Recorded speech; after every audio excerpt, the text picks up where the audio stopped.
Right in here. Hopefully.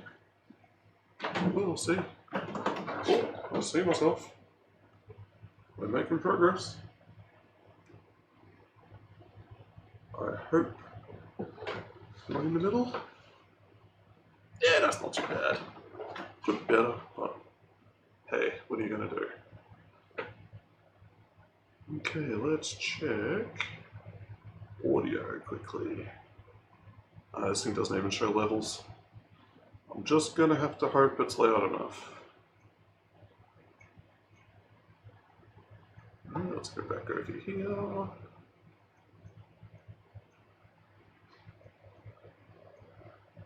And I'll try that again. Alright, we should be good to go. Let's get to my list of videos I want to watch.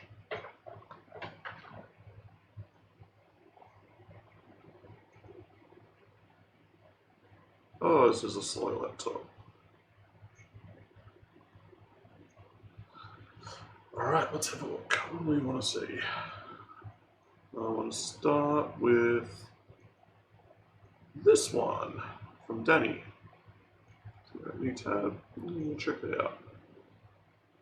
I should probably start the treadmill. That's a good idea too. It's kind of the whole reason I'm in here.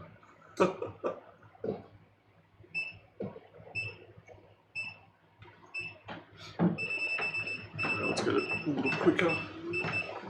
3.5 Ks. That's a brisk walk. Alright, we'll try this. Oh, I can hear him. In games or live music, viewers will not stick around if your audio is out of balance. Well, how many times have you been on a stream when the music's been too loud, the game's been too loud, and you can't hear what the person's saying? Now, the good news is you can fix this. It's easy, and I'm going to show you how in under 3 minutes. Okay, so to get our music and our game to drop down when you speak, we'll go ahead and right-click first on music and choose filters. We need to add up the OBS compressor. This, again, is just a built-in item. Call it compressor. There we go. Now, the ratio is how much it's going to reduce the music as I speak, so I'm going to set that at about 7:1. Threshold, I'm going to set it around -32, and that's just how loud I have to be before it reduces the music. Tack's going to sit right around 200, and the idea is that sounds natural. It's going to reduce the music within 200 milliseconds.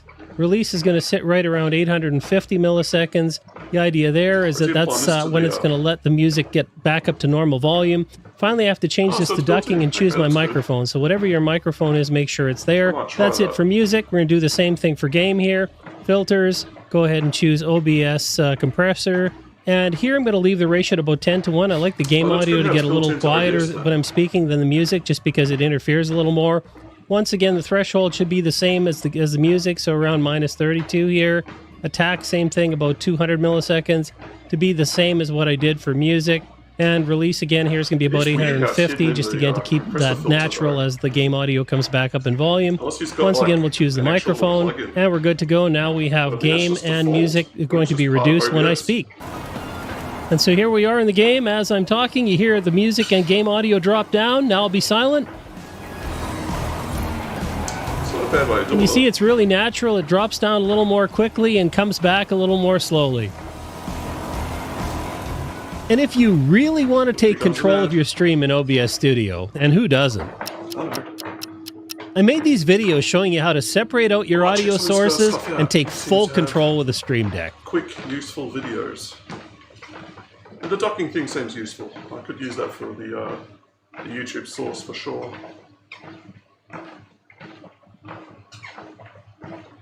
Alright, plugins for DaVinci. Hello, okay, so today we're going to go through 9 free DaVinci Resolve plugins that you can download today to ramp up your editing. The first one is the Video Editor Studio Starter Pack. So if you go onto the website, you can see the free starter pack. You just put in your email, download, and once you've downloaded, you can just double click the file and it'll install. So it's quite easy to do. And when you've downloaded it and you come into your effects panel, you'll see Video Editor Studio. Honestly, this comes with quite a lot. I'm surprised it's free, to be honest, but 36 different gradient backgrounds. They're all animated and you can drag them in as long as you want, just to quickly look. You can have a logo and text background where you input your own logo. So these are really good for when you're doing a lot of motion graphics and text. So I find that most text presets that you download for DaVinci Resolve are just really cheesy, way over the top, but these are actually quite good. I mean, that one's a little bit over the top, but still. There's a lot of very subtle, nice edits where they're not too bad. So as you can see, I'm just quickly showing you, there's lots of really nice things in here. You've got typewriter presets, wiggle presets, and just so much more. And then you've got things like callouts. Nice subtle animated titles, boxes, bullet points. You've got check boxes, you have percentage bars, progress bars, sliders on the side where you can upload your own image into it, text scrollers if you're doing anything to the news, a time box, counters. Then you have a bunch of different icons as well that you can put in there.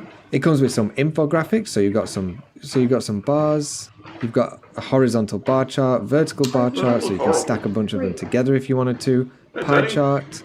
And then some extra pointers if you want to highlight something, have a mouse cursor come on the screen, animated circles, a highlighter, an underline. Then you have some social media subscriber buttons as well for YouTube, Facebook, Instagram. So it also comes with some stylized text as well. So you've got things like duplicate text, which is something I see in a lot of gym videos at the moment. Got liquid, I would never use that, but it's nice to have the options. Nice little science show opening, and then text slides, which I just think is really fun, especially when you're adding the sound effects. I do like that one. It's also got some animation presets, so it's got a lot of different animations that you can do on there, like zooms and pull-ins and whips and things like that. And a nice phone effect that I do use often because I put my foot. I'll send you the link to this. Give me a sec, this is kind of hard to do with a touchpad. Ozzy Danny said, I got it. Copy. You've already got this plug-in? Or you got the link somehow? Oh, probably from the title. Yeah, you can just search that up, you'll find it that way. Ozzy Danny said, ah, okay. Damn, that was quick.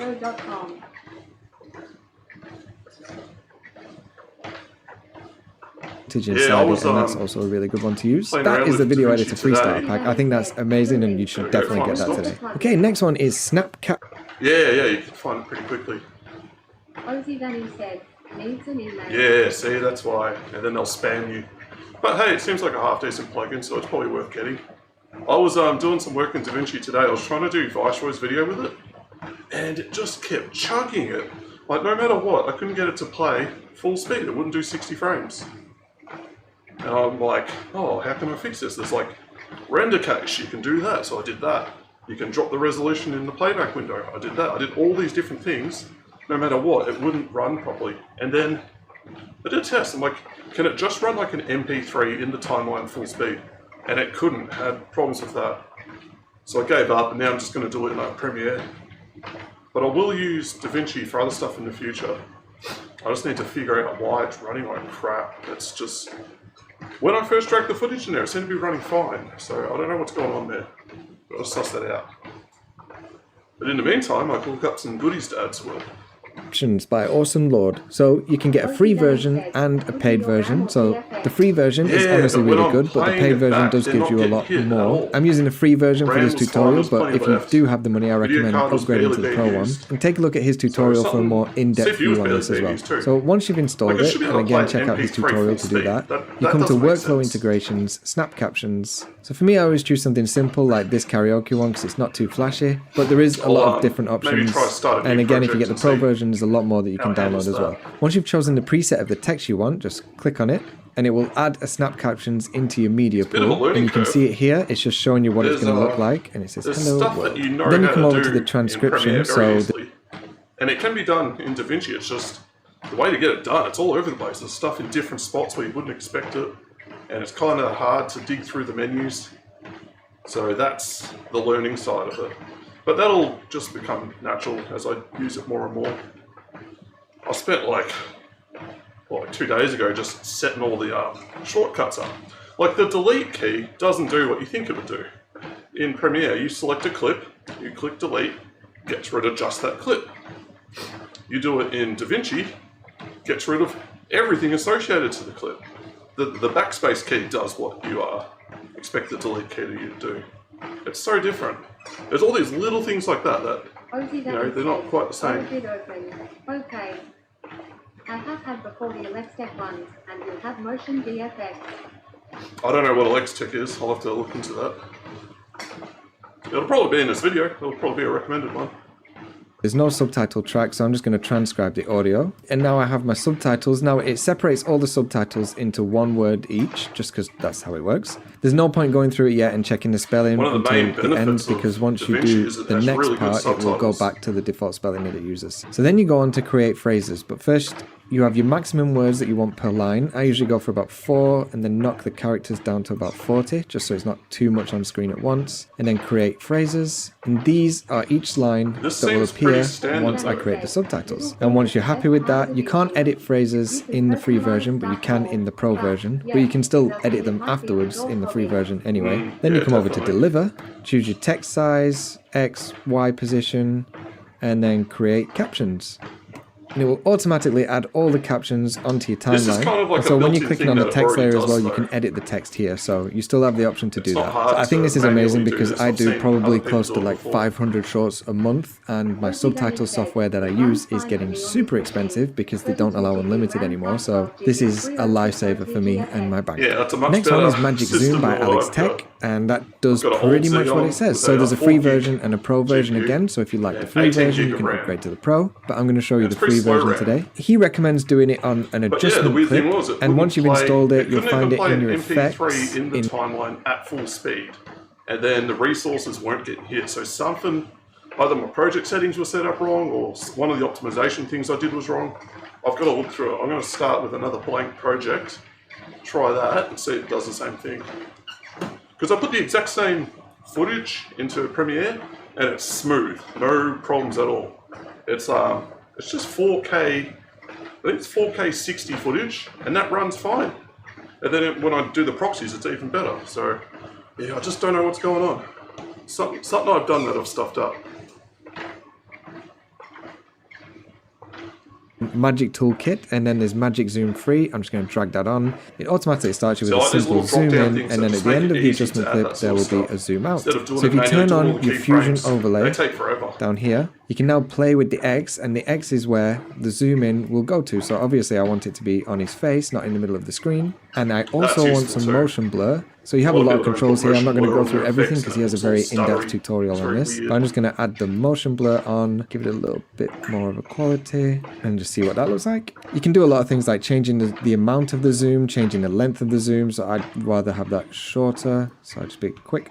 And if you look on it, you have a lot more options, like do you want it to be a constant zoom, when do you want it to start, when do you want it to end, the curves, the pictures and the yaws, shakes and all that. So again, you're getting good value for the price, which is free. Number 4 is by Soundly, and I use Soundly for all of my sound effects. It's subscription based and it's amazing, but the plugins that they have that you can put in DaVinci Resolve are free, which is amazing. So this one is called Place It. Again, once you've installed it, if you come over to your effects, it should be in the VST effects section, and it's called Soundly Place It. So here I have a soldier man and in a battle, and I've got some sound effects. I've got some nice distant gunfire, and I've got 2 explosions, but the explosions sound like they're really close to the camera.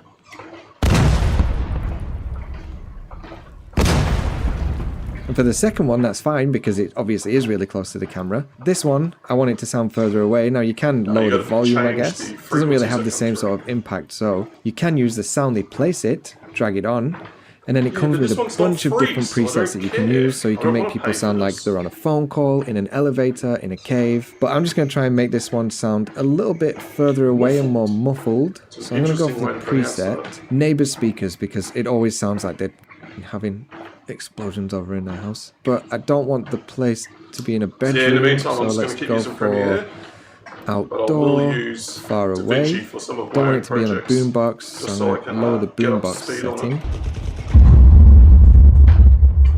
So once you've played around with it and got something you kind of like, I'd spend a lot more time on this if I was actually doing it properly, but you can hear the difference now. Just as another example, if I wanted this to sound as if it was in an elevator speaker. When I started out as a new injector, I just wanted someone to tell me the right... See, so there's a lot of really cool things you can do with this one.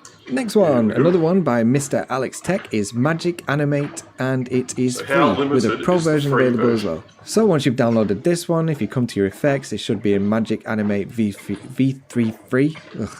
It comes with a lot of different controls, so again, if you want to have a deep dive, go over to his YouTube channel and check it out. But just for a quick one, I'll just show you the zoom control. So if I zoom in, zoom out. There it just makes a zoom in and a zoom out on each side of the footage. I don't want it to start zooming in from 0, so I'll put 0.5. The other thing is, then I would also enable like, the motion blur as well, turn up the quality on that one. Packs. You have a lot of control with these free plugins. They'll do the same thing as other ones do. So you'll have like 3 ways of doing the same thing. It can be kind of frustrating sometimes.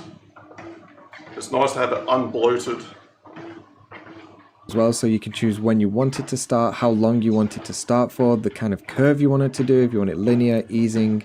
You can add a whip to it as well, so if I want it to whip in from the side as well, then you can get a nice whip and zoom at the same time. If I add in a delay time as well, then you can have the whip come in first and then the zoom after it. I really like the masking one as well, so you've got a mask which you can enable an ellipse mask, a rectangular mask, change the corner radius as well, which you can't do in the DaVinci Resolve standard cropping, so this is really helpful. And then choose where the mask location is. And then you can just make it in Photoshop and do what you want with it. And then you get the corners, you can get any like shape you want. So I'd want the mask location to be on them, and then you can animate it in as well, and it would animate down into the mask. And this will be useful if you have something in the background that you want to show at the same time. Obviously these clips don't correlate, but there you go, you can see what kind of stuff you can do with it. Next one is, if you come to the Motion VFX store and filter it by free, they actually do have some pretty decent plugins that you can download. The one that I use most is the MCam rig. Once you've installed it, come to Effects, Motion VFX, and drag MCam rig. Now you can either drag it over the top or use an adjustment clip. They say to use an adjustment clip, but there are certain situations where you don't want to do that, and I will get into that. Okay, so this basically gives you a nice 3D camera where you can also turn it into masks and things like that, so it is pretty cool. So once you've got it on and you press play, it just adds a simple zoom in. I'm going to come over here and then on the effects, I'm going to turn off the sharpen because I just don't like what it does with it. And then come over to your camera controls. And here is when you can start to be very creative. You've got a lot of different effects you can do with the camera in here, like change where you want it to zoom, if you want it to tilt, pan, roll over. So with that, there's a lot of cool things you can do. So you can change the angle, change the pitch of all your footage, zoom it out, make a mask, animate it, and it's a lot simple and you don't ever have to go into Fusion. So there are times that you're not going to want to use it on an adjustment layer, and that is when you want to add something in the background of what you've animated. And that's because if you have it on an adjustment clip and you turn off the background, then the adjustment clip is still affecting the footage underneath the exact same way, so it's not going to work. So if you come over to the effects and make sure the background is off, and now it will create a mask over the top of your footage. Next one, mononodes. They have a bunch of different free things that you can download for DaVinci. I mainly use the crop tool and the magnifying tool, so I'm just going to show you how they work. So once you've downloaded, again, into your effects, mononodes, let's try the magnifier. Once you click on the magnifier, it will bring up this. Make sure your Fusion overlay is on so you can change where it's set to. I'm going to have it show this little cow in the background. You have a bunch of different presets. Let's choose small, choose medium round, and then you can choose the magnification, change the border, and you can animate it on as well with keyframes. So if I wanted to show them both there, I'd set the height and the width as a keyframe there. Come back to the start, 0, 0. So this is good if you want to highlight a certain section of your footage, or you're doing explainer videos or tutorials or learning videos. And the next one is just the crop one by Mononodes as well. Kind of like what Alex Text does as well, just gives you a crop and you can add a radius, change where it's cropping, and maybe zoom into the crop as well. And again, if you wanted to, you could animate this or have some footage going on in the background. Okay, and the last two, I have two from Patrick Sterling, who has a lot of good effects. Some are paid, some are free. And honestly, the free ones are well worth it because it saves me going into Fusion every single time I open up DaVinci. So once you've downloaded it, come into Sterling Supply. He has two very similar ones. One is the track text and one is the track imaging. They work basically the same way. I'm going to show you the track text today, so I'm just going to drag the track text onto my footage, go to the first frame, turn on the Fusion overlay,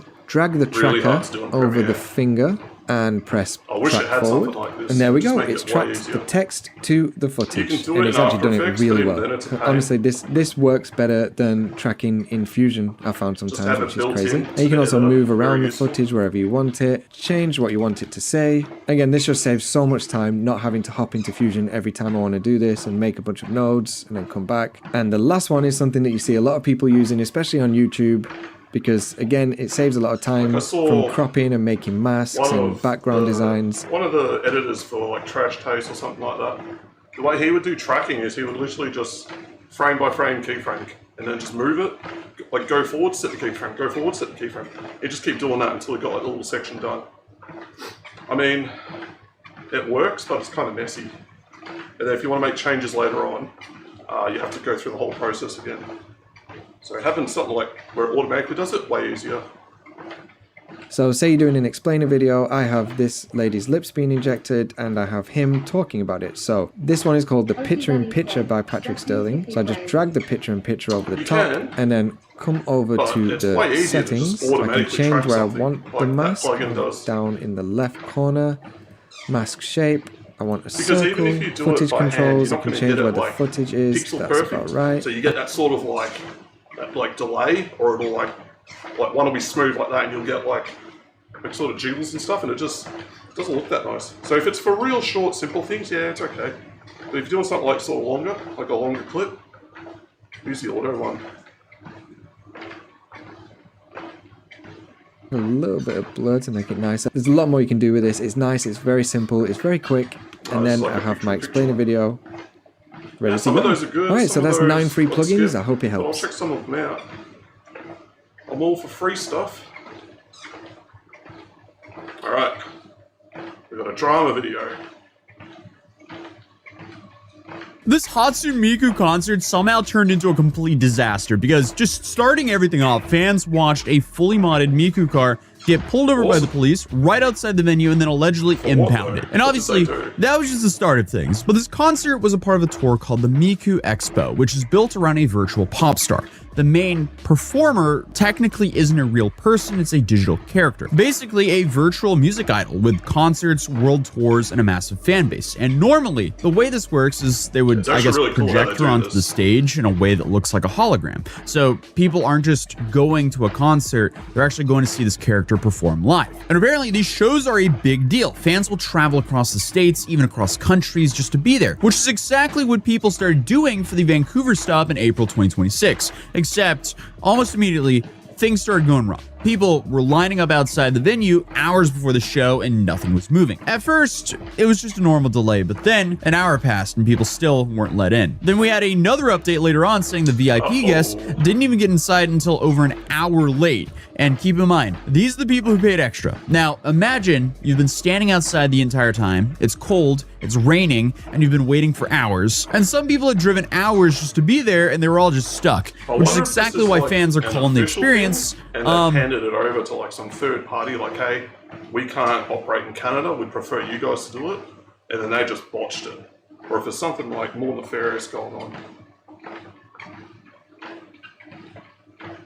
A dumpster fire. But then people started noticing more and more police started showing up, and this was being reported on both Twitter and Reddit. So essentially, a large chunk of the internet was looking at this going, okay, what's happening next? Because more and more cops started arriving, but nobody with normal tickets have been let in yet. And I mean, I can see why people would panic over something like this, because like, you know, you're an hour delayed, there's no explanation, and suddenly police start showing up. Yeah, I would think something not that great is going on. And I guess it didn't really help people's worries that at one point a dude was just shirtless on top of a parking garage across the street waving at the crowd. So I mean, fascinating things are going on at the Miku Expo, to put it lightly. But things were just starting to get weird because apparently whenever the line would move, some people would just start screaming. So now you have a delayed concert, a massive crowd that isn't moving, and police showing up for reasons nobody really understands. And while all this is happening, people are freezing in line, and the show's obviously running late. Police are just casually multiplying outside, and someone in the crowd notices something that immediately steals the spotlight. Right outside of the venue, there's a car getting pulled over. Now, normally, that wouldn't be that big of a deal, except this wasn't a normal car. It was a Miku car. Stolen, there's a Miku car. It's a Miku car. Apparently this genre of car is called Natasha car, and they're fairly common around like gaming and anime expos. But I guess that owner was also having a bad day just like everyone else stuck in line. And not long after the initial post started going around, someone dropped an update saying the car had been impounded. Then on top of that, clips and photos started spreading across social media, and suddenly this random traffic stop turned into the story of the night. People inside the venue were talking about it, people outside were filming it, and people at home were watching it unfold in real time. And there was kind of like a comedic overreaction going on to this arrest because some people were essentially acting like this was like the most tragic event in human history. So people were posting that and saying they were doing their part to contribute to the iceberg. And I mean, if you know internet culture, that means congratulations, reasons, this has now become lore. But at this point, nobody actually knew why the car was pulled over, and nobody knew why it was allegedly impounded, and nobody knew why there were so many police. And that was like a seize of assets, so that there's some way they can get at least some funds back to the people who got scammed. Outside the concert for a virtual pop star. It was kind of turning into one of those events where everything goes wrong in the most confusing way possible, and everyone who was there knows they're going to be talking about it for a minute. Then to make things worse, now you have reports of people getting nosebleeds and puking outside. Yep. Then they had police watching merch sales for some reason. So I mean, it just seems like a dumpster fire, but I guess for a lot of fans, this didn't even seem new, because this isn't the first time this tour, especially in Vancouver, that things have gone a little bit off the rails. Because if you go back to 2024, apparently, the last time this event kicked off in North America, things were already not great. Because before the concert even started, people were dealing with the pre-sale issues where the tickets got scooped up and flipped for hundreds of dollars. So right out of the gate, fans were already paying way more than they expected just to get in the door. But honestly, that's just the concert experience of 2026. It's kind of like when the whole hypebeast sneaker era died, people just moved their bots from scalping shoes into scalping tickets. So, awesome. But then people started complaining about the merch situation because lines opened hours early, stock was low, and somehow one of the most basic items, I guess the glow sticks that are basically required equipment for these shows, were selling for around $40. And even then, a lot of people couldn't get one. Then you have the VIP packages, because those weren't exactly smooth either, because some fans showed up expecting the extras they paid for and were told they just didn't have enough to go around. So at this point, people were already a little bit suspicious, and then the concert started, or at least it was supposed to, because, you know, instead of the usual hologram style performance that fans had come to expect, it was a screen. I feel like the hologram experience helps justify the virtual pop star. I mean, if they just wheel in a LED screen, it's gonna be hard to justify those overpriced tickets, but I guess that's what they did, because we just have a straight up LED screen here. And if you don't know how these shows normally work, I mean, it might not sound like that big of a deal, but for fans, a lot of this is the selling point. Like, the whole experience is built around the illusion that the digital character is actually performing live in front of you. And that illusion is, you know, a big part in why people buy. 3D screen where it looks like the character's actually there. And then you go to this one, they just wheel out like a big screen. It's like, it's not what you're expecting.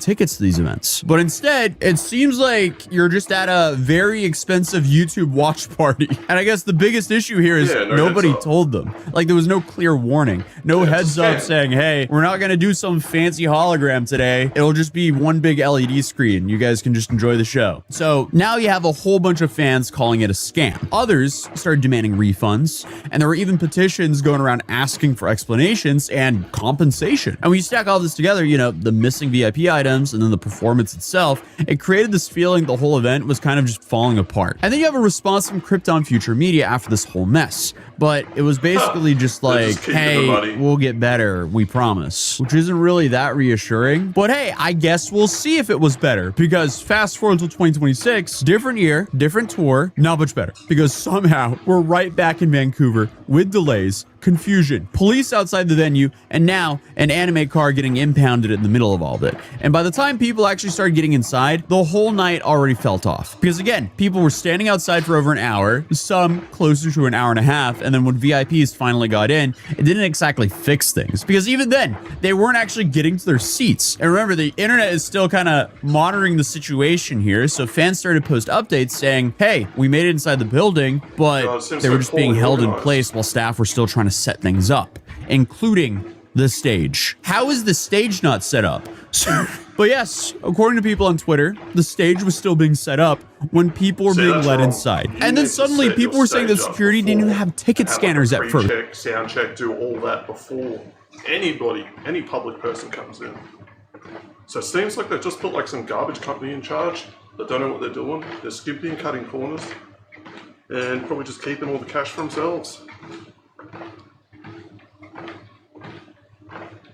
Which one would think is an important detail. It's like the one thing to get people through the door. So now you have a whole bunch of people who waited way too long outside. They finally got inside, and now they're waiting again. Then to make things worse, they weren't even allowed to use the restroom near the bag check. Then you had one person claiming the delay was because of a Wi-Fi issue affecting the projection for the show, and that there were notices posted in some parts of the arena. I guess normal artists often have travel delays, but a virtual artist has like cables, because then you have like thousands of people turn up with their phones. You know, it's going to affect things. They can't affect a cable though. delays because of Wi-Fi problems. But hey, I mean, at the end of the day, the concert still happened. People eventually got inside. The performance went on, and it was apparently still a great experience for many once it all started. But that's apparently not what everyone's talking about, because out of everything that went wrong that night, people are still talking about the Miku car that got impounded. And honestly, that's kind of the perfect summary for the whole situation. You have a bunch of small problems, one extremely weird moment, and no clear answers, which I guess just turned something that the internet immediately locks onto and refuses to forget. So I guess it's safe to say that the 2026 Vancouver show just added another entry to the Miko Expo iceberg. And I just kind of want to cover this story because as it was all going down, I was sitting here monitoring the situation, and I kind of wanted to make it into a video. But regardless, I'll see you guys in the next one. Peace. Yeah, a bunch of other people are going to go through the same horrible process. Alright, this guy's an Australian. Last I saw, he was bald, or he had like a really bad hairline. I'm pretty sure he's done the turkey thing. And this whole thing is just hilarious.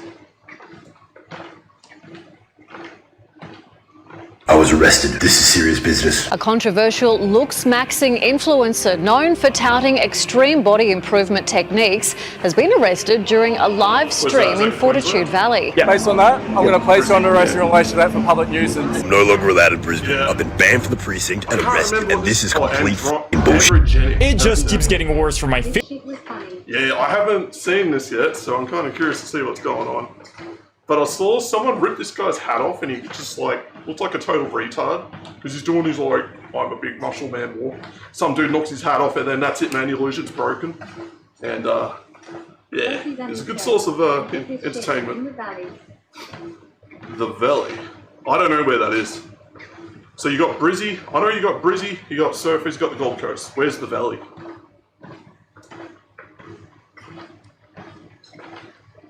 Favorite looks maxer Andrew Jennings, because he just got arrested a few days ago for the incident I covered on my last video about him, where he shoved a woman right before getting sucker punched by a random guy with a mullet. I know it's now my 4th video on this looks maxer, but hey, it's not my fault that he keeps sitting in YOLO and keeps putting himself in a new cook situation every single week. In fact, it's come to the point where some people in my comment section are assuming that I am against the looks maxing movement and I'm just here to look down on these looks maxing influencers. But this couldn't be further from the truth. This is something I've said before, but I'll say it again. I fully support a looks maxing philosophy when it's about improving yourself and striving to become a better version of yourself every single day. When it's about improving your physique by going to the gym, improving your health by getting a good diet, or improving your skin by putting your nut cream on your face after gooning. But I'm completely against the brain-dead looks-maxing mindset fueled by mental illness that is being promoted by these looks-maxing influencers to their audience of impressionable kids and teenagers. Drunk idiots around here, and that's probably why it's dangerous.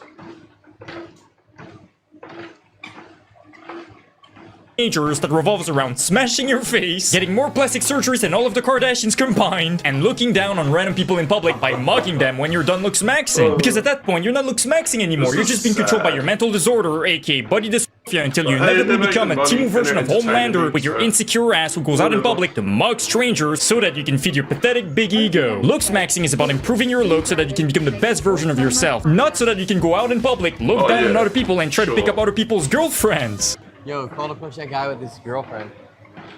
I'm kind of loaded. I'm kind of down to do some. Dude, do some shit right now. Let's see. Excuse me. Dub. I just wanted to say you are absolutely gorgeous. Oh, shit. Is this your boyfriend? Because I have TTS on in public, I need at least something in there. So maybe that's what it was. You can try send it again. It should come through. No. Friend or what? What did he say? I missed the whole thing. You don't know? Do something right now. Go do some content. Friend. I'm kind of loaded. I'm kind of down to do some. Dude, do some shit right now. Let's see. Excuse me. Dub. I just wanted to say you are absolutely gorgeous. Right, so that's what he's doing. Is this your boyfriend or? Oh, that happens to me sometimes. Friend or what? You don't know? What's up? This be so weird. You're just there with your girl and the group food with there. the camera on you. Start doing this So, shit. boyfriend or W. a date or what? Our Riz? Is his Riz good? What's up? Is he rizzing? He's got the mic right there, so she knows something's there up. it is. Alright, did not work, but we tried. Like, this is just weird as Yeah, there you But go. apparently, I'm the bad guy for criticizing When and you got cooking his these hat looks knocked maxing off. frauds, and I'm the one looking down on people. Really? I mean, let's just look at Androgenic's best looks maxing friend, Testicular, who overdosed. literally He ended up belittled in someone who hospital. was He was having, asking like, for a seizure or advice and who something. wanted to better himself by telling him that he's too chopped to better himself and to give up. How you doing, G? What's good? What's good, bro? What you think I could do to like enhance my looks and shit? What could you do to enhance your looks? You're just gonna shit on this guy? Oof. But this area, my whole life, the whole family wouldn't let me to try Brother, because of I'm all gonna the statistics say this is and Jen. This guy's looks maxing up for it. Bro, just dress rich. Yeah, seems like a shifty, shady area. Your parents' family probably just keeping you safe. As I can. It's not a hobby. It's meant to Maybe be pick up a new hobby besides Now looks he's maxing. gatekeeping. I don't look max, bro. That's the thing. You don't look max? I can tell. Nah, I don't do that. But don't worry, guys, these looks maxing influencers are definitely a good influence on the youth, and they definitely don't look down on other people. You wanna know what this reminds me of? It reminds me of the few gym cells at the gym who literally I've make never fun seen and people laugh do at that, overweight people who are trying to get better and Usually who are at the trying to, gym, you know, lose weight. I know we can all agree that Everyone one of the worst started kinds of from weird. zero, so they all know, like, hey, that person's starting from zero. Like, good on them for doing something about it. You never ever see anyone shitting on people in the gym. Weirdos out there are the losers who literally target people at their lowest, who are generally trying to get better by asking for advice or by pulling up to the gym 4 days a week to lose weight, but instead of helping them, they just treat them like a laughingstock and discourage them from getting better in the first place. Smash like and subscribe if you agree. So when you see me cook looks maxing weirdos like Testicular or Androgenic for being insecure little twats who literally fraud max by putting on a wig to hide their fucked up hairline just to go out in public and get an ego boost whenever they spot and mug a chopped person, well, I'm not actually looking down on these looks maxing weirdos. I'm just calling them out for acting like insecure clowns and for looking like clowns. And I know I've received a lot of comments of people saying that I'm like a hater for calling Androgenic chop, but don't get it twisted, guys. I'm calling Androgenic chop because I recognize the fact that he's a conventionally attractive person, but who is so mentally deranged in the head that he's normalizing his body dysmorphia to his audience of impressionable That'd be teenagers. interesting, because I'll bet he looks very different. Like, you got a photo of this guy when he's like 18 or something, and he'll probably look like an entirely different person. And who is so lost in the looks maxing sauce that he's purposely making himself look like a joke and look chopped by wearing a fuck ton amount of makeup on his face and by wearing a wig. And this is not only coming from me, guys. Even Androgenic's own fans ratio him and cook him on his own comment section by posting pictures like like this, or by calling him a madam. You've even got people asking him where he bought his eyeliner from. You can hate me or call me a hater all you want, but at the end of the day, I'm just speaking. Chilling like Maybelline, like, I don't know, all the lip glitter shit, all that. Put like sponsored links in the description and just play it off like that. But I'll bet he got all butthurt over it and like lashed out at people instead.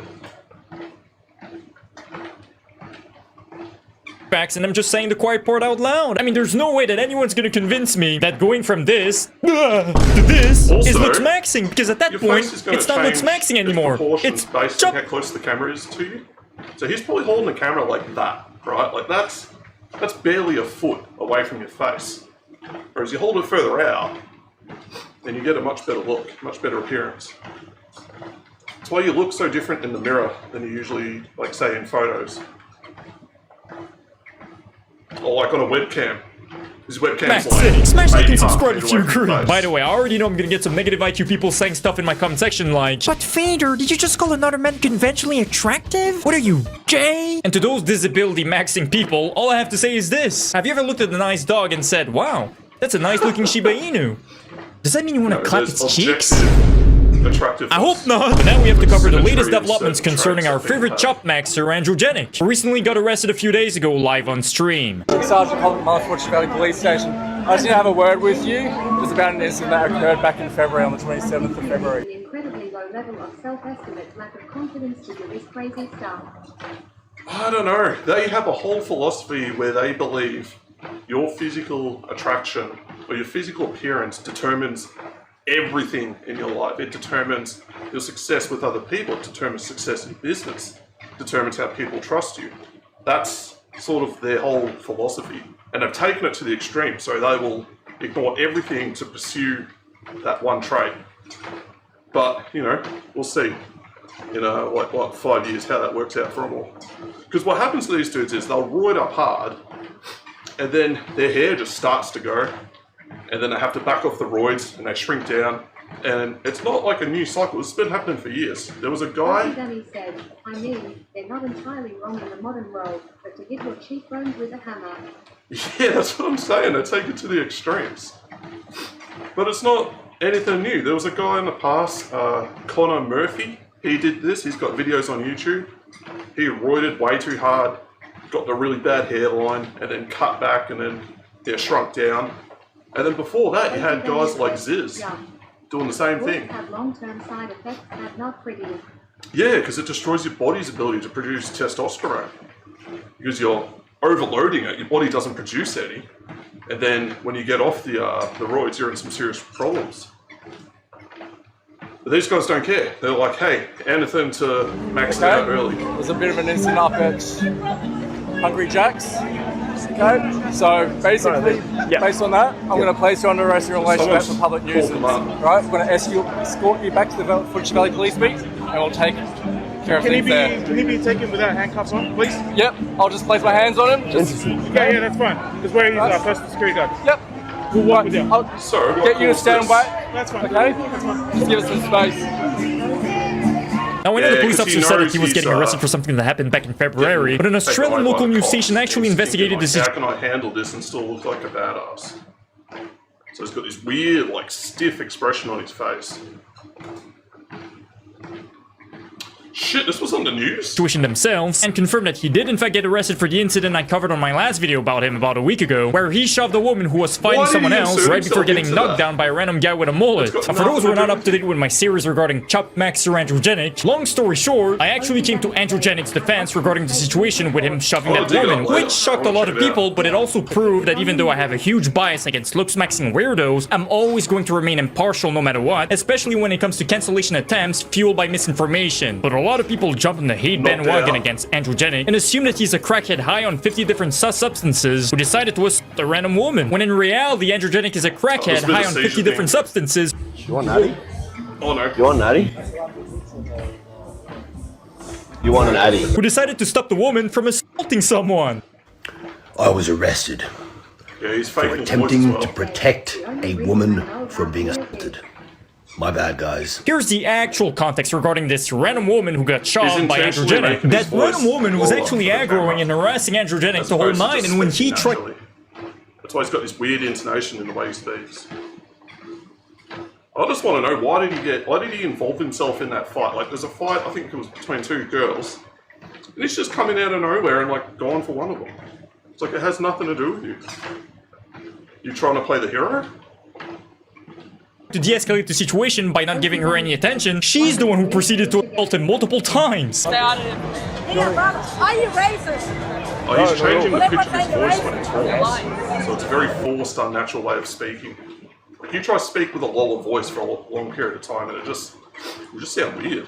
It's hard to keep up. Look at the freeze frame on him. Like, that is a ridiculous look. They're just the Max's bro. And they said, yo, you are a racist. Okay. And you make fun of black people. When you better not be. Okay. You can be so buff and what the fuck you look like. Little kids looking up to him. Opinion doesn't matter. It's who he is as a person. Yeah, but I heard he's a racist. Yeah, but you know he's a racist as a person. This is like modern day Jersey Shore. You're not. He racist from Aboriginal land. I'm not interested, guys. It's good to I know you're a racist. Okay. You're not racist to me. I'm my brother. Aboriginal people. Andrew! Bro. He's get deported. Why is he get deported? I can't speak about it. You can't speak about it. Bro, get this fucking subhuman away from me. Get this goblin away from me. Who is this goblin, bro? What? But by somehow keeping his composure by not retaliating and by walking away from her, she decided to fight another woman, which caused Androgenic to come back, shove her like she shoved him, to stop the fight, just for him to get sucker punched by a random guy with a mullet who probably assumed that Androgenic was joining the fight and... Hang on. That's just him being at least a tiny bit wise. Yeah, so he backed off. He was doing the right thing. But you could tell he was also stirring her up for content. You know, like he could have dealt with it very easily. Anyway, I want to see who the rando is that comes in and goes after him. Is it that guy? Yeah, I think it is. Is he wearing a black shirt? Andrew! Does he get deported? Why is he get deported? I can't speak about it. Bro, get this fucking subhuman away from me. Get this goblin away from me, bro. Who is this goblin, bro? What? But by somehow keeping his composure by not retaliating and by walking away from her, she decided to fight another woman, which caused Androgenic to... She's taking it out on the other girl. No, that was a different girl entirely. The other one was blonde. Come back, shove her. She's got brunette hair. So, what, his mate's got him or something? Like she shoved him to stop the... No, nah, some randos just come in. Who is this guy? Fine, just... Yeah, that was the guy who had his arm for him to get sucker telling her to calm down.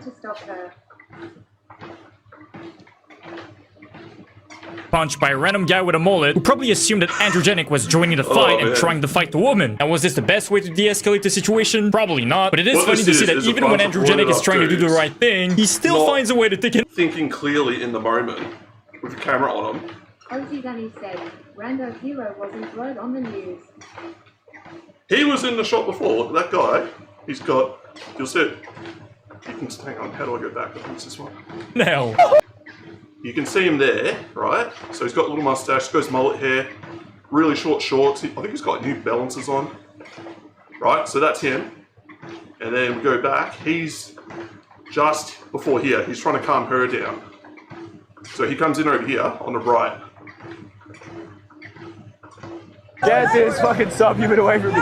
Get this goblin away from me, bro. What? Who is this goblin, bro? What? Yeah, see, he was just there. But by somehow keeping his composure by not retaliating... That's him. That's the guy who went after the other guy. He went after, what was that, androgenic guy.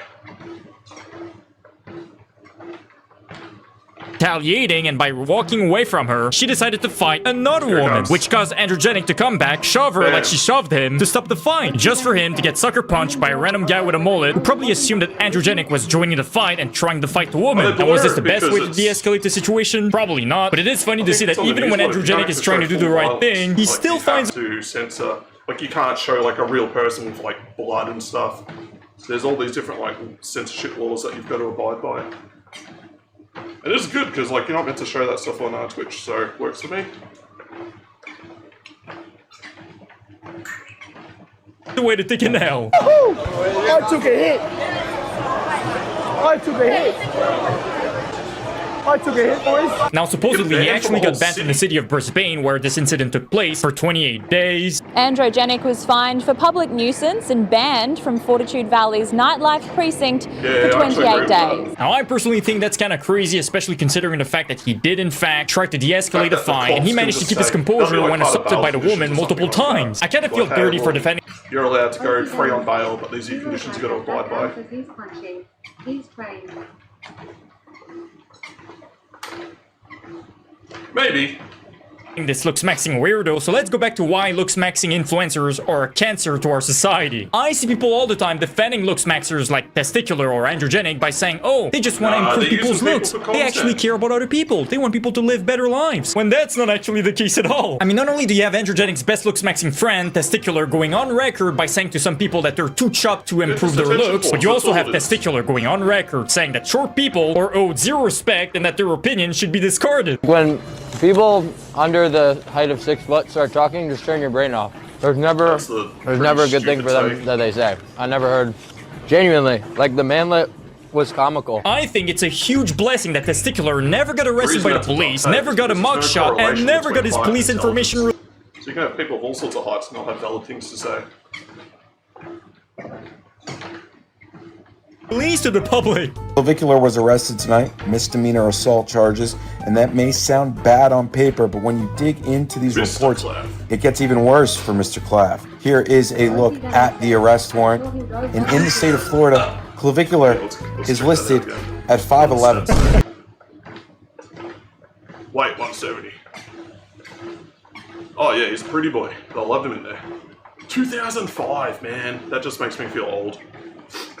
I'm legitimately 20 years older than this guy.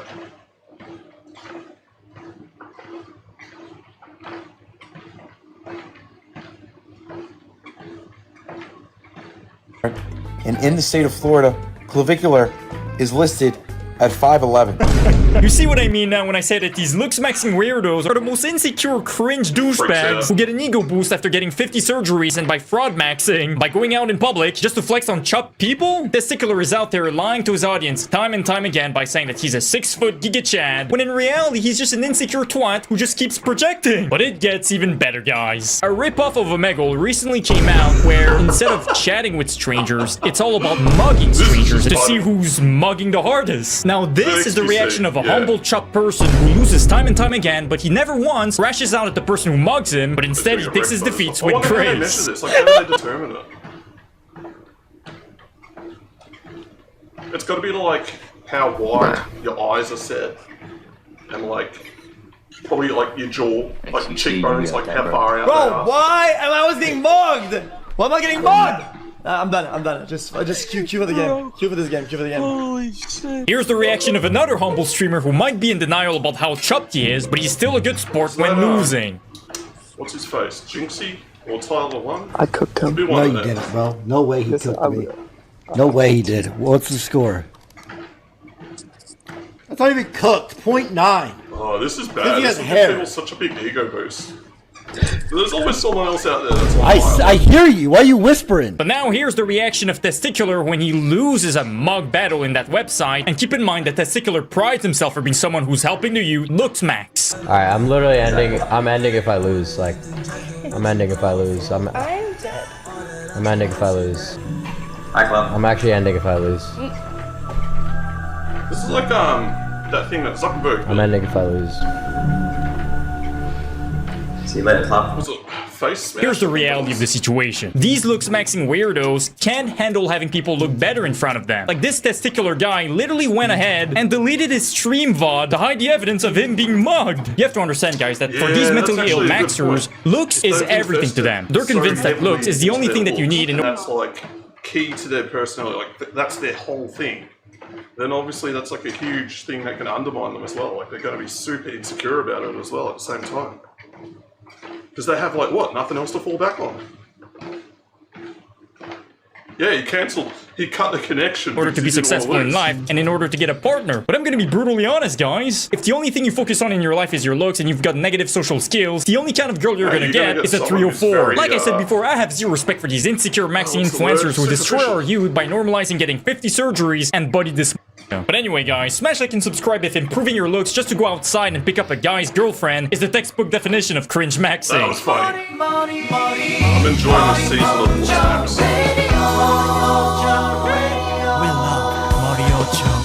Alright, we're gonna share that video, that was good. I know it's pronounced URL, I just like saying that way to piss people off. I should have done this before. Should have paid attention and done this before I got the stream started. It's kind of hard to start this stream up too. I have to have that camera already going, this already going, and it's got to be on the live scene. Whereas if you don't have it like that, it doesn't work. So it can take a while to set up. Anyway, I'll just bring up my chat. Somewhere in here. This will take a while. This laptop is so slow. Literally takes forever to do anything, especially while you're streaming.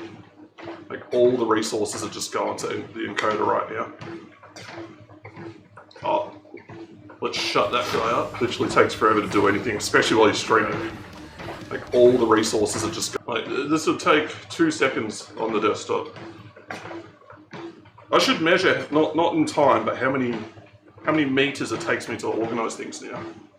Pop out chat. There we go. Yeah, this is probably taking me like 100 meters just to get it in there. Oh, don't tell me I'll just close the freaking thing.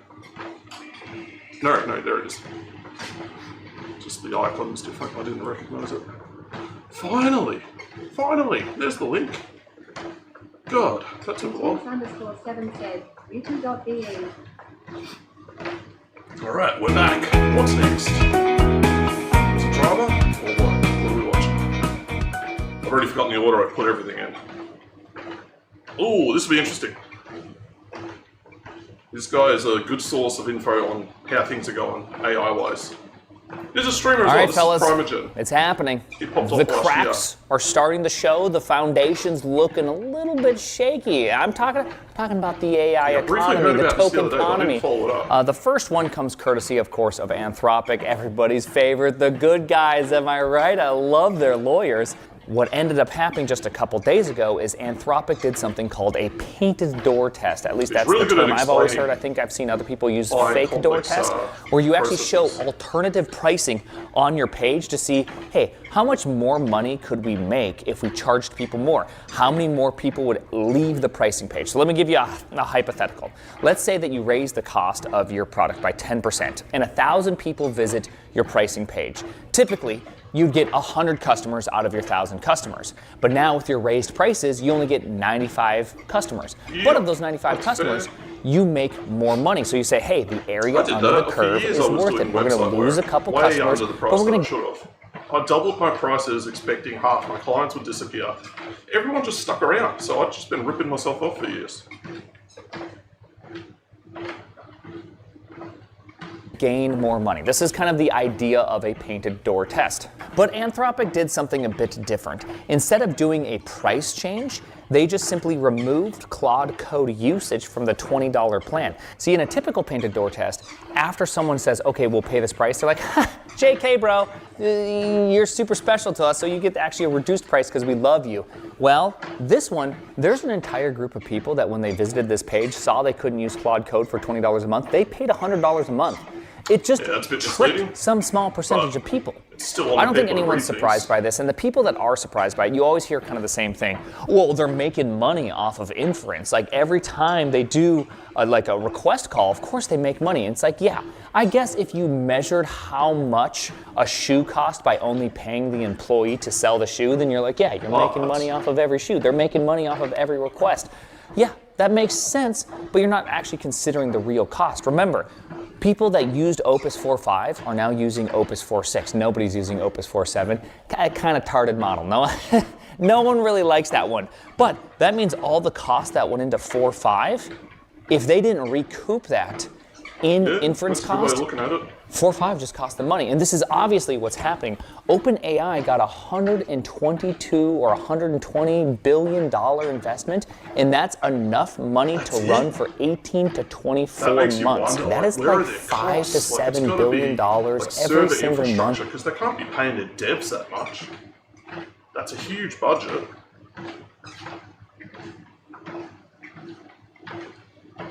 But in the hole for the next 18 to 24 months, they had to do hardware.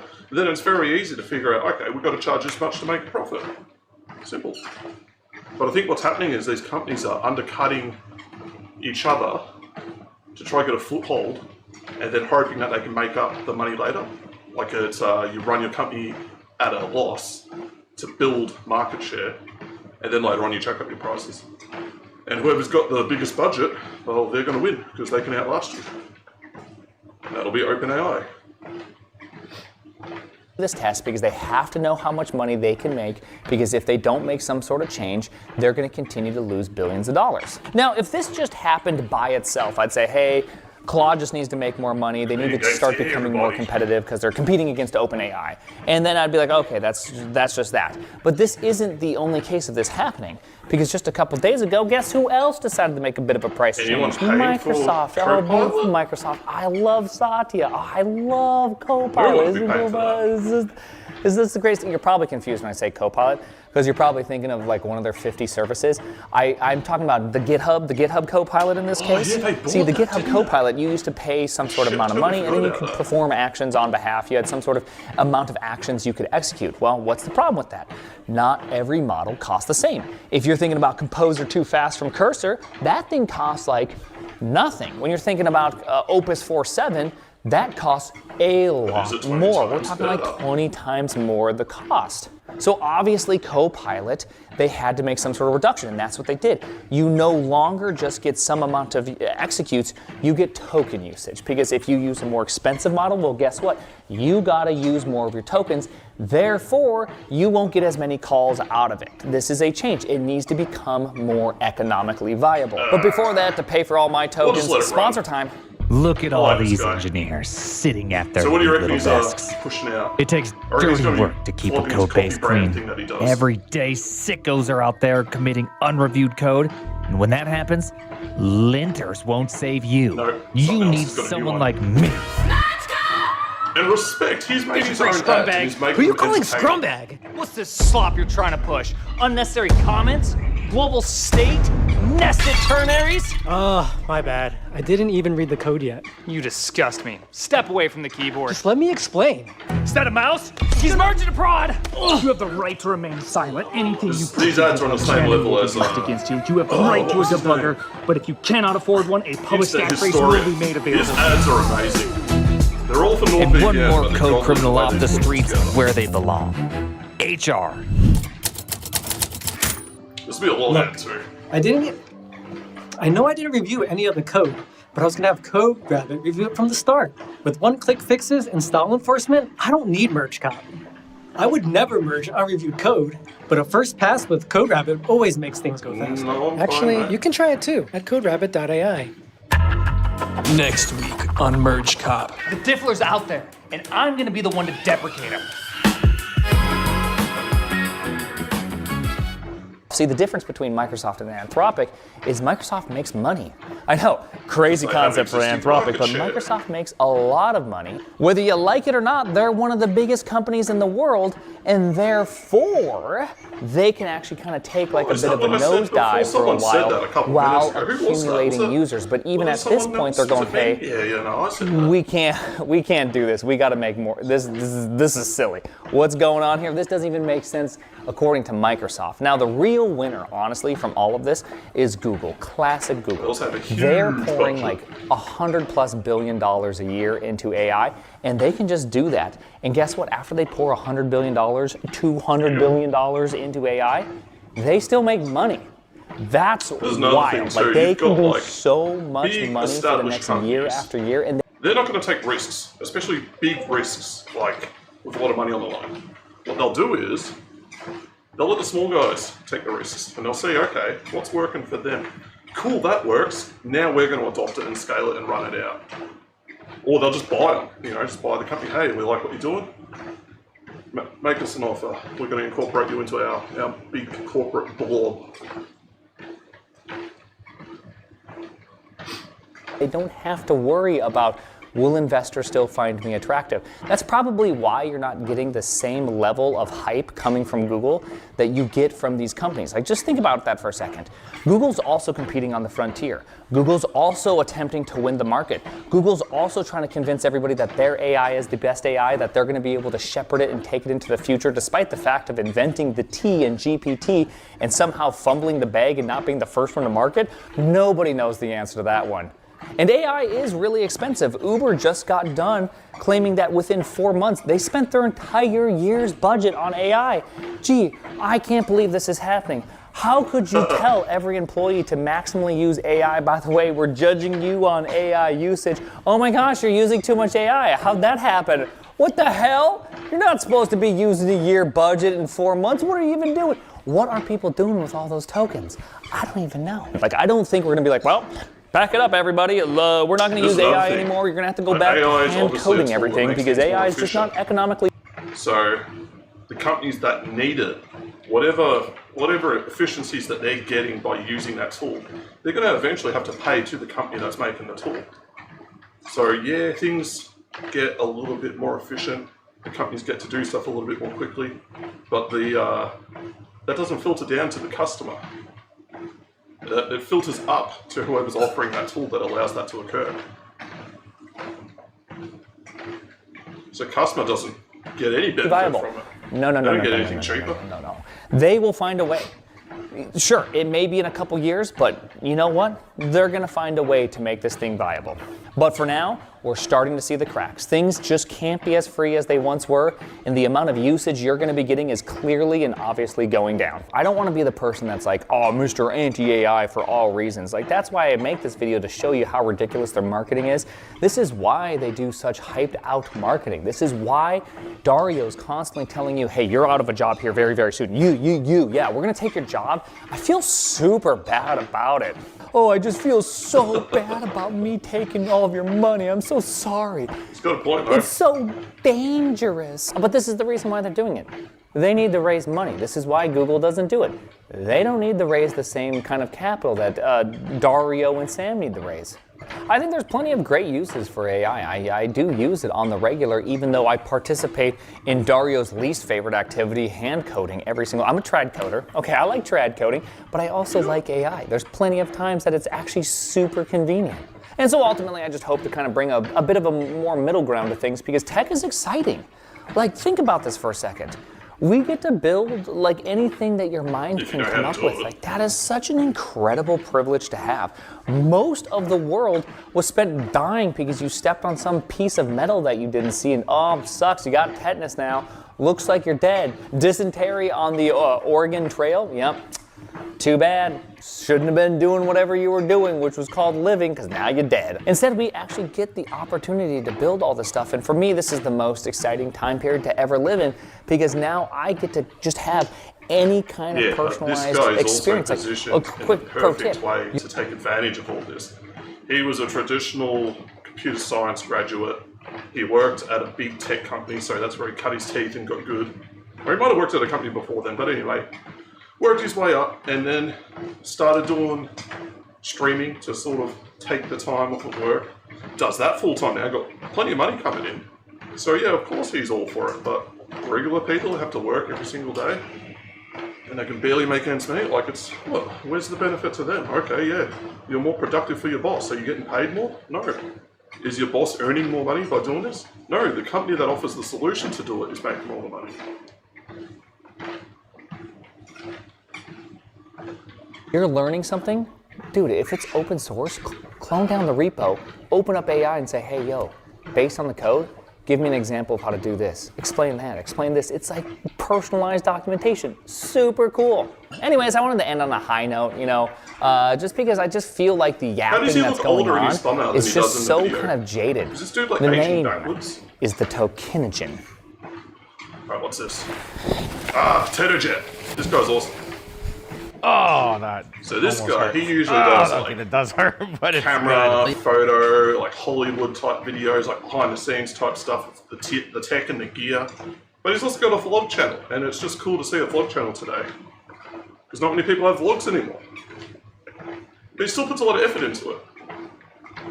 Yeah, don't mind me. I'm just trying to work out this kink I have on the back of my neck right here.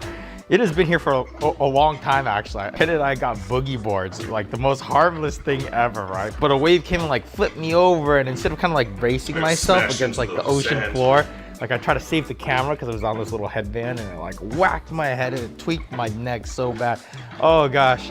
But yeah, I really wanted to save the camera because it could have just slipped off, and it was like a pre-production unit of the camera or whatever. But oh, I should have just let it go. I have to look up how long ago that was, and I'll put it on the screen. But it's I even went to the doctor for it, and they x-rayed it to make sure that like my spine was okay and everything. But yeah, it's just like muscle stuff, so I just gotta like work it out. This thing is the best though. They just kind of like two little things rotating like that. I think I just need to do it every day for a little while, and hopefully it goes away. But yeah, I mean, these straps are the secret. I know they look ridiculous. I have another one of these that doesn't have the armband things. It's like more like a small pillow, and it's just hard to place right, and you can't get like the pressure quite right. But this right here, oh, so hopefully in a month from now, my neck shall be healed. But April's always a good month because it is our She's mic'd up as well. She should have known. Oh, our anniversary? Yeah. Yeah. Always gets to start off with our anniversary.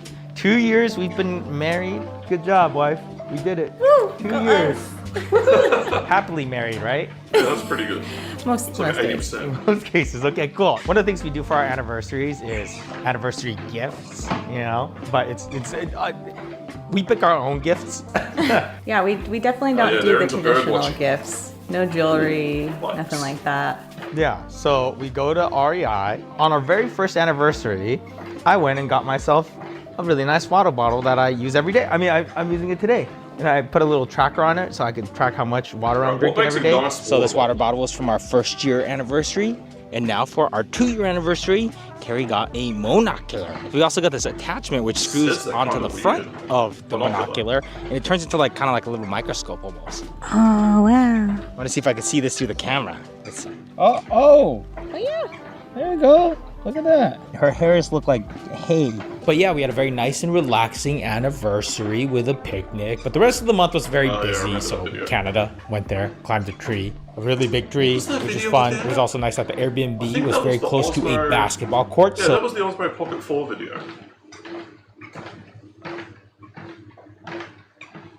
So I can still keep practicing. What you doing, Frank? I'm deflating the ball so I can take it home.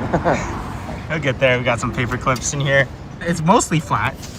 Yeah, but it's still not gonna fit. Whoa, Frank, you're so tall right now. Tall body. It still feels the same. It's just deflating so slow because we're using a paper clip. This whole thing of paper clips just to put one in here to deflate it, but it's working.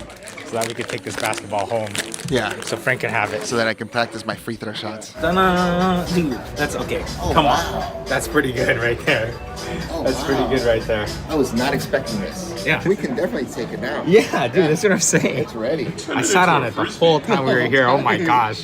Frank says I was catching an egg. Yeah, that's what it felt like. Dude, don't break the seal as you pull it out. Dude, no, don't use your teeth. What the?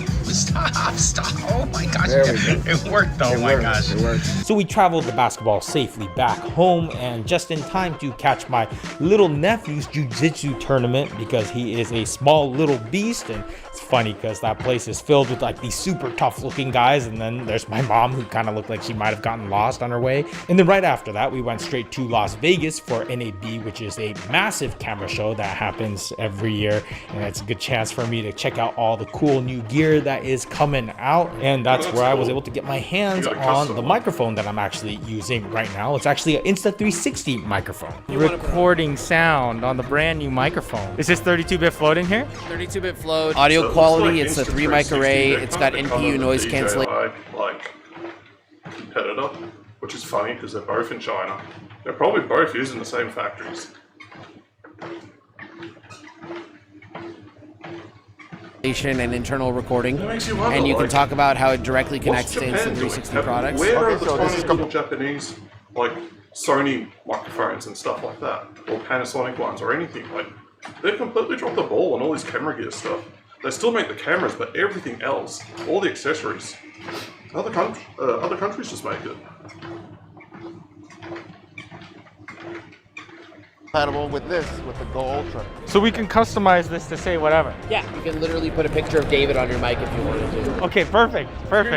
And then the other microphone would have Michael's photo on it. This is full color? Yes. See, it's my first time using an e-ink display. Oh, wow. Pretty cool, actually. So if I switch the image, it goes through this like flashing sequence where it almost kind of like prints the new image onto the screen. It's not like an LCD screen where it uses battery. Once it's switched over, it doesn't use any power at all. But considering how visible these microphones are, I think it's super smart. They also gave me a sneak peek of the Luna. I can't say much about it until official release, but wide one and it'll have a telephoto.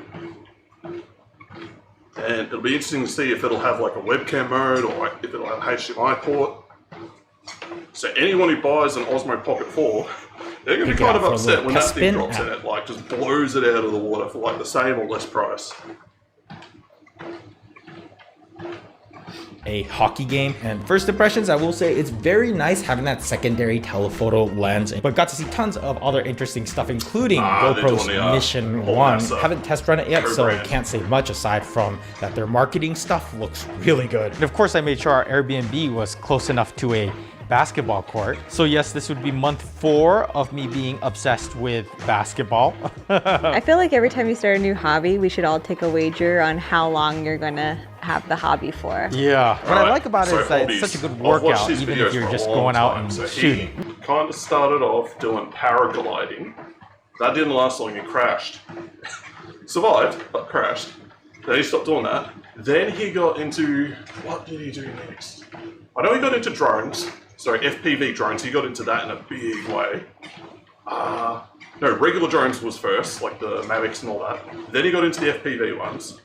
Then he got into, he got like the van life van, like the Mercedes Sprinter. So started doing that. Got into mountain biking, got into four-wheel driving. The dude just does everything. Did he pick up? Yeah, he got into walking. He was big on that for a while. So just like standard cardio. He had like a kickboxing mannequin thing that he would beat the shit out of. So he got into that. I don't know if that was his. I think it was his friend's. And then yeah, basketball, and it's like every 4 or 5 months he's picking up a new hobby. You like it when an activity doesn't feel like a workout, but you're getting a workout. You know, it's kind of funny because there's so many places that we've been to in the past and I never knew there was even a basketball court there. But now that I'm paying attention to it, it's just the same thing as like birding, right? It's like you don't realize how many different species of birds are in your area until you like kind of get into it. That's and then cool all of a sudden you see birds everywhere. Mm-hmm. But basically now every time we have to travel, I'm like, where's the closest basketball Also, how court weird there? is this? This is LA. Now this month I've really been working on my three-point. And it's so weird saying all the American stuff, and it's like, oh, we've got them. Shot, and as you can see from the footage, I'm an expert now. I'm basically in the NBA until you see all the shots I He was missed aiming for like a 50% average success rate from the free throw line. And he hit it. He got it. Oof. I think now he's pushing for like a higher average, or maybe like shooting threes. Woo. Back to back. Can we do 3 in a row?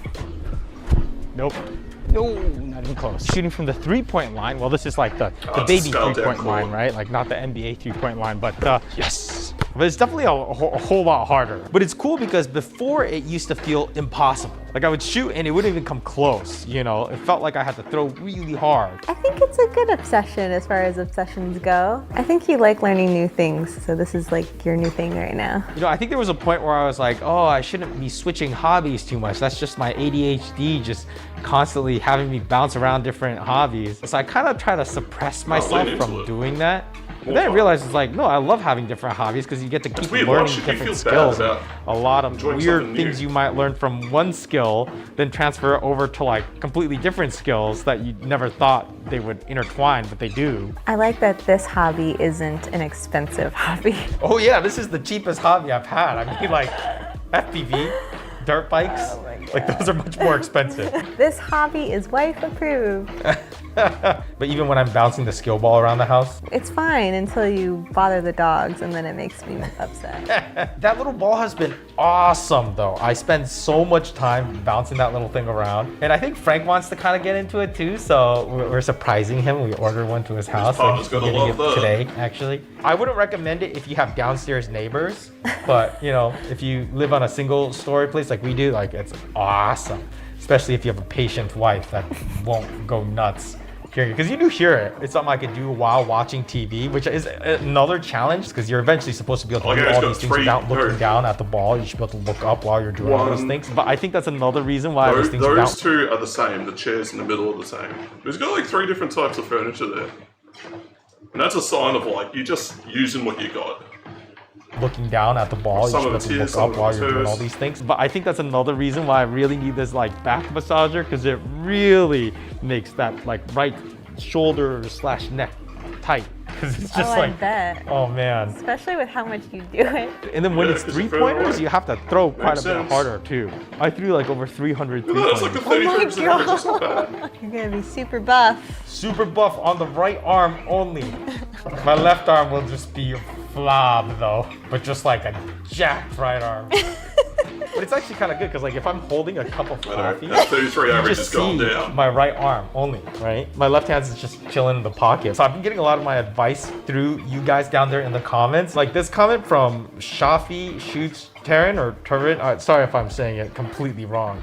But do you love your videos? I'm a basketball trainer, specifically a shooting specialist. I wanted to give you advice on your free throws. I mean, like that's so cool. There's a shooting specialist giving me like custom feedback on how to like improve my form. It's awesome.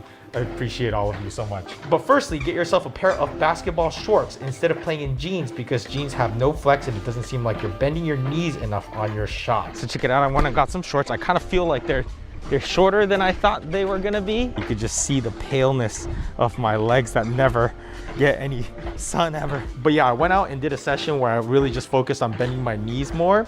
And oh my God, my hamstrings the next day, I couldn't walk.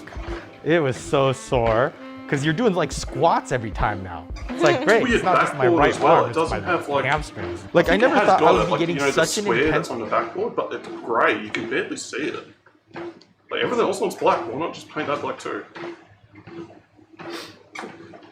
Workout from not even playing basketball, but just shooting it. But after I shoot, you have to hustle to go get the ball, right? Because the slower you are, the further you have to walk to fetch the ball. So there's like incentive to like run after the ball so you don't have to run too far, you just get it real quick. But that's all I do, and from this session where I'm shooting threes, I burned over 600 calories. Huh, that's crazy. Yeah. That's what your watch said you burned? Yeah. And that's just my active calories. And then there's my resting calories. So in total, I think I burned 700 calories. Like Garmin's one of my dream sponsors at the moment. I love mine. I'll never go back to an Apple Watch. Because we both had Apple Watches for a bit and we loved that it had all those health metrics. Yeah. But I felt like it was kind of a distraction. You know, I'm trying to like disconnect from my devices a little bit.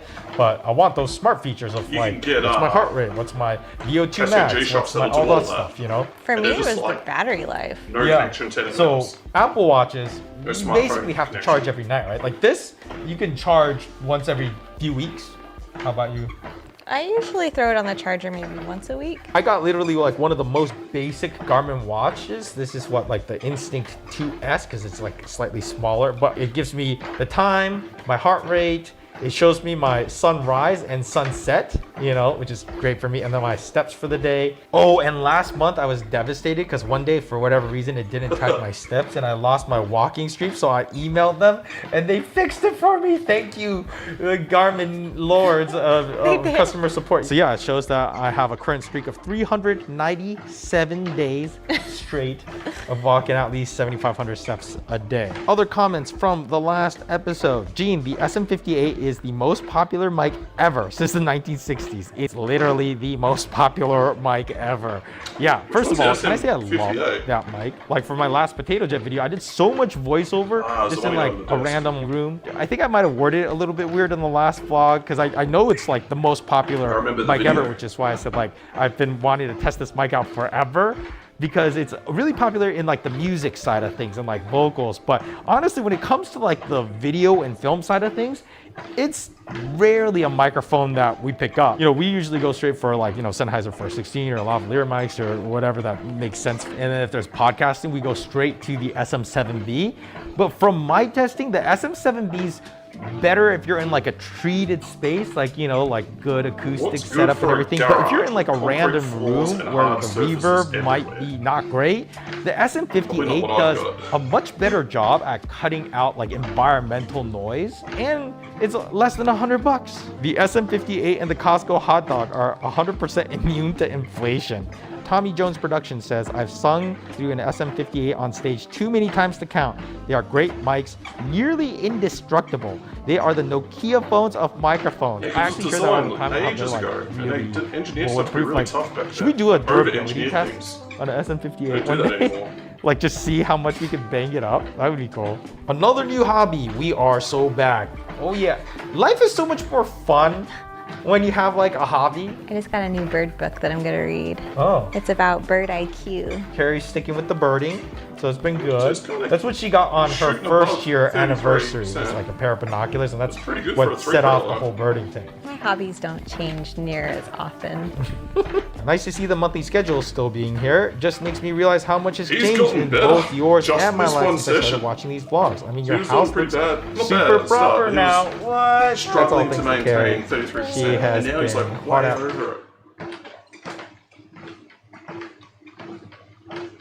Work. She's working on the back patio, which is looking incredible now, and also planting the Steve tree, which is a lemon tree that we got from our friend Steve. We've been raising it since it was a tiny little baby. It was a little sprout thing this big. And we have still not gotten any lemons. You know, the real question is what happens when life doesn't give you lemons?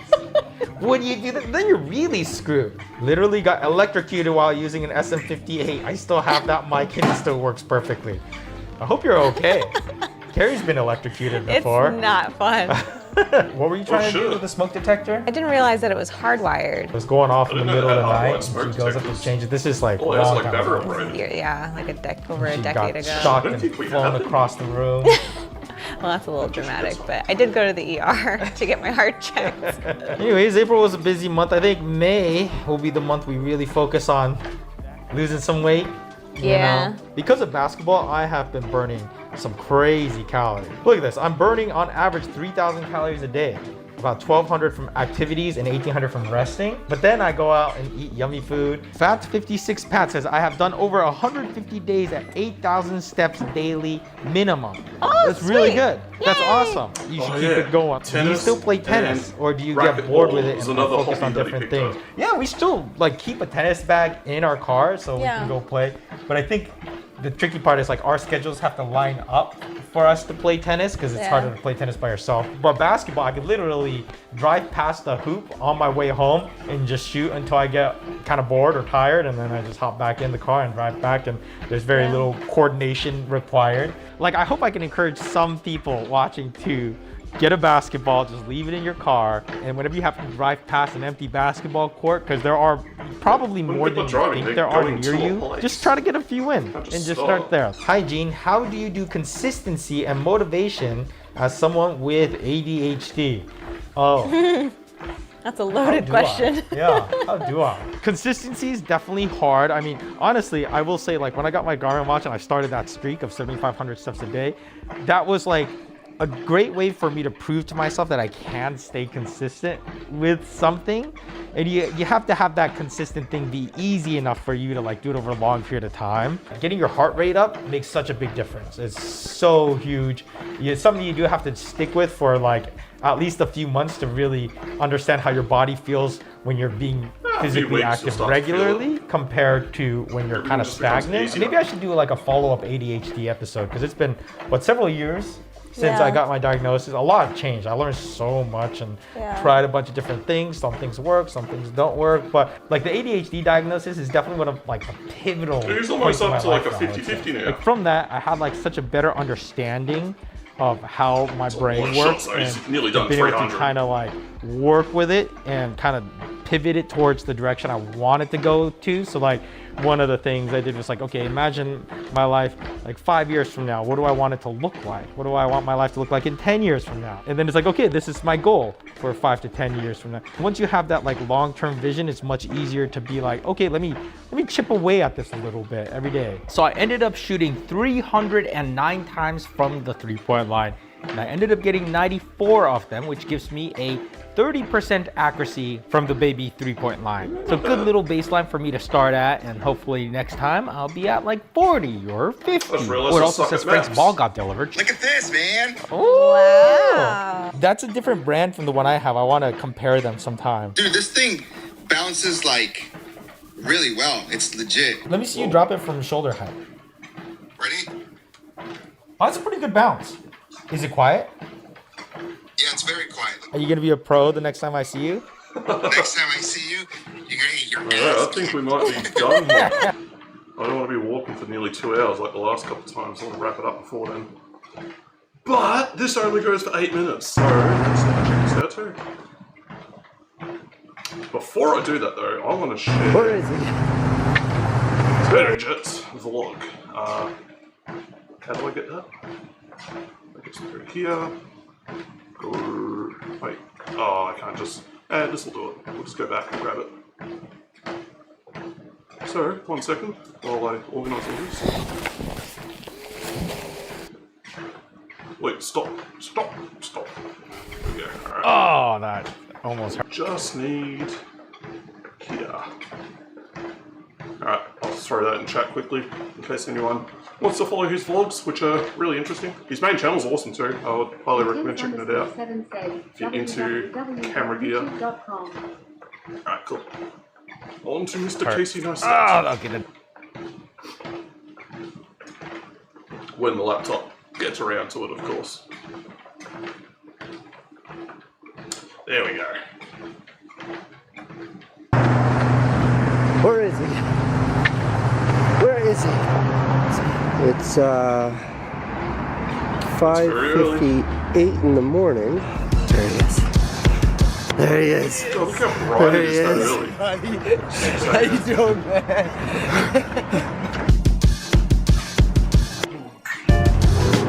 So did you sleep at all? Congratulations! There are a number of well-placed, clean public toilets in New York City. Right now, Dan is taking advantage of one such public bathroom.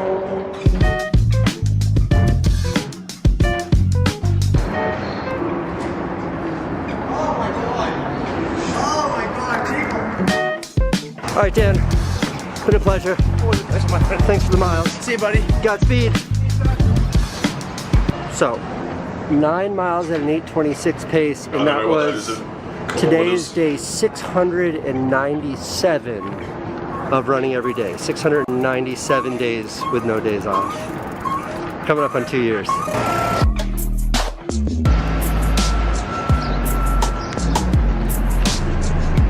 We've got a situation. Alright, who's in the wrong? Oh, that's a big hit. The bike's hit on the head on the side. Oh, I'm just taking pictures of the car. How dare you film evidence? Okay. Okay. Sorry. Crime scene. You've legally got the right to record that. Just don't impede their ability to investigate.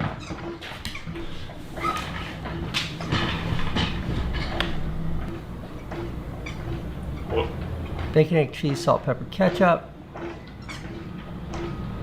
Yogurt.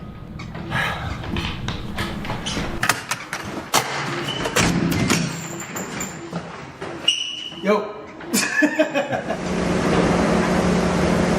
Bacon, egg, and cheese, salt, pepper, ketchup is delicious, but yogurt is healthy. Bacon, egg, and cheese, salt, pepper, ketchup is delicious. Yogurt is, Very good assumption. You don't need it.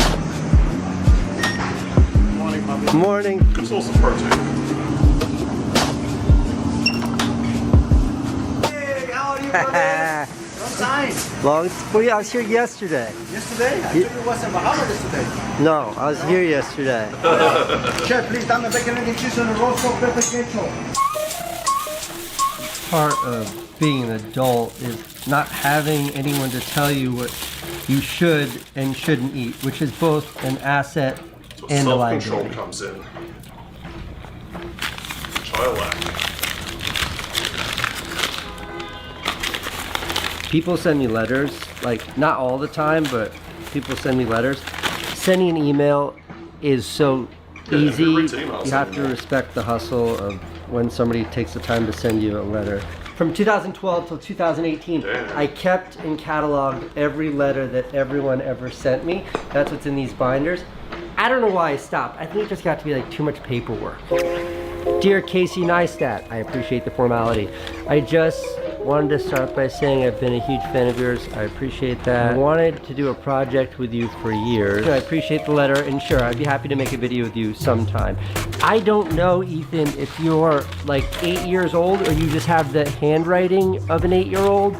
Either way, that's cool, but if you are a little kid, then like let's get your parents involved too. But thank you for the letter. Dear Casey, love the colors. I receive a lot of messages. After all, you've been a huge part of my husband's life. Sending a birthday card.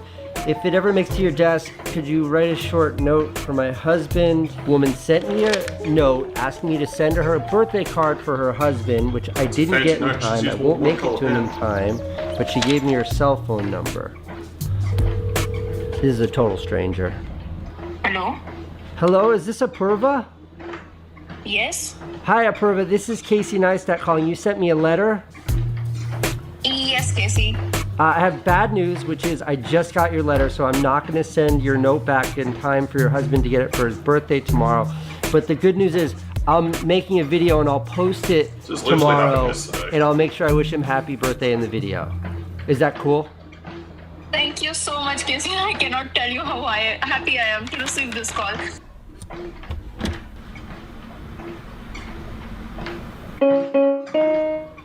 Champagne party popper. Happy birthday, Gaurav. What was that? Yo, all right, That lunch? looks like an N64. That is totally an N64. But like, I don't know who makes that. Maybe. Is it like the eject button? Interesting. Yeah, that's a 64. You can tell by the cartridge. Yo, all right, lunch? All right, you coming down?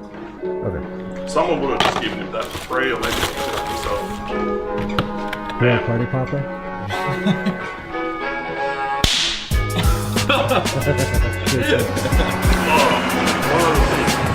All these vlogger people, like, pay attention to the colour of their clothes. They will almost always have orange, yellow, lime green, something that stands out. And they wear their clothes for a reason, because it just looks better in the video. If you have like a dull grey kind of background, you're wearing like bright orange, it's going to stand out, makes the video look better.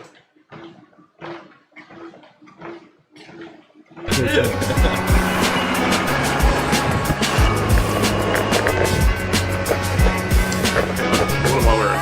I've got a green shirt in front of a greenish blue couch. Yeah, no, I fail. I'm not on their level.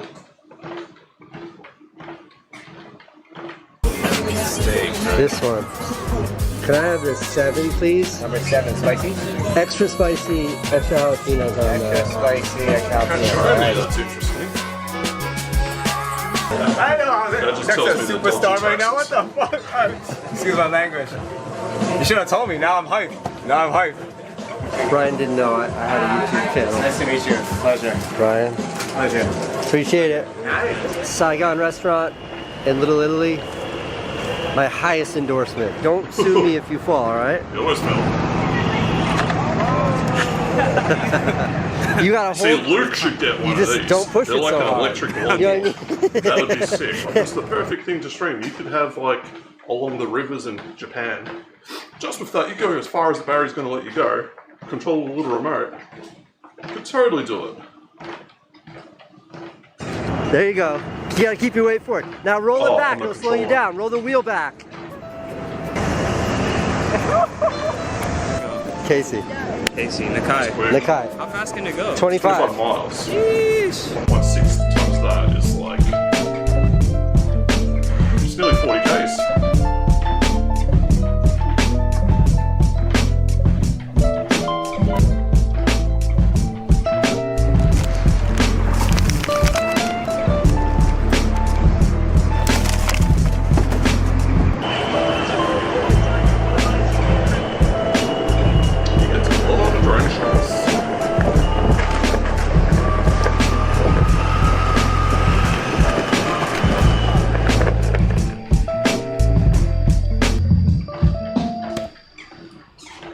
It's been so long Just making since a lot of noise. making videos was the main, like the primary focus of my career. And I have all these like wonderful, fantastic responsibilities now that fall outside of just making videos. And making videos is something I do when I can, instead of it being the main like thrust. And I had like a particularly like just consuming day yesterday. I was talking to my friend and he was like, you need to make something. So This guy last night I does went make home stuff. and like before I left the office, I brought my point and shoot home with me and I was like, no matter what, I'm gonna start something today and finish it. And this is whatever, finished enough, it's fine. But I have to say that process is cathartic.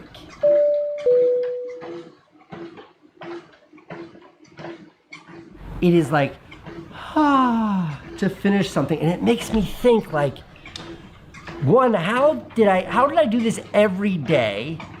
And then two, like, I remember that feeling of finishing something every day. I mean, it mostly destroyed every other aspect of my life when I was making a video every single day, but that part of my life, like the creator, the maker part of my life was so fully satiated then. Alright, I think we're I going may to make wrap more up. of these. All right. Right out. Happy birthday to happy I will share with him. Not that he needs more subscribers because the dude's absolutely massive. Go back.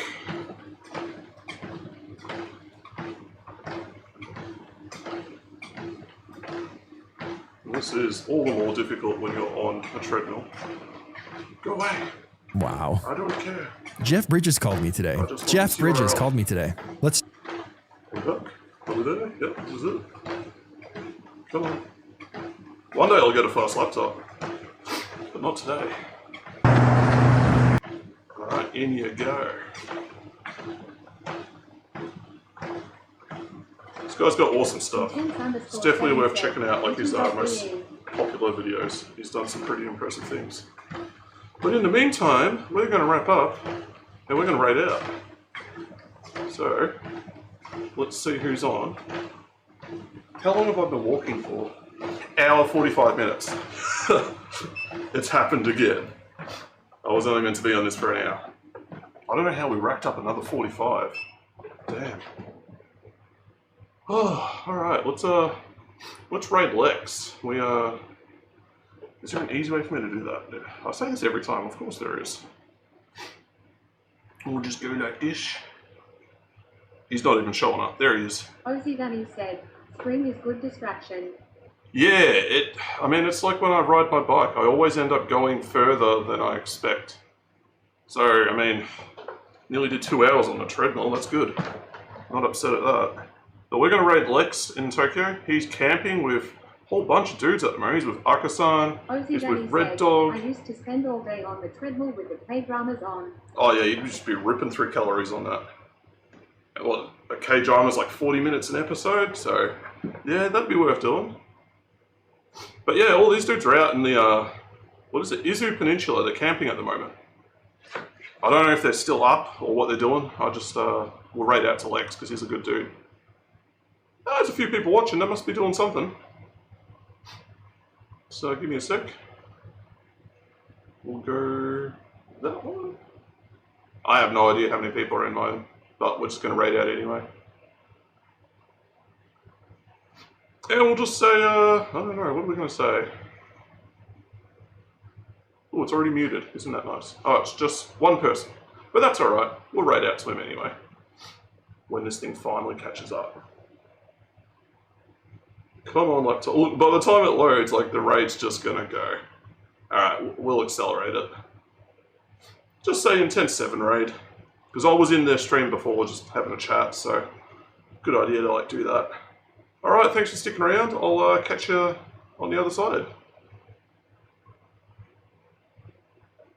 There we go. And when this thing finally gets around to doing what it needs to do, unmute it. Cool, there we go. Yeah, one whole viewer. We are kicking ass today. Oh, he's asleep. Oh, that's gonna piss him off. I shouldn't have done that. I should have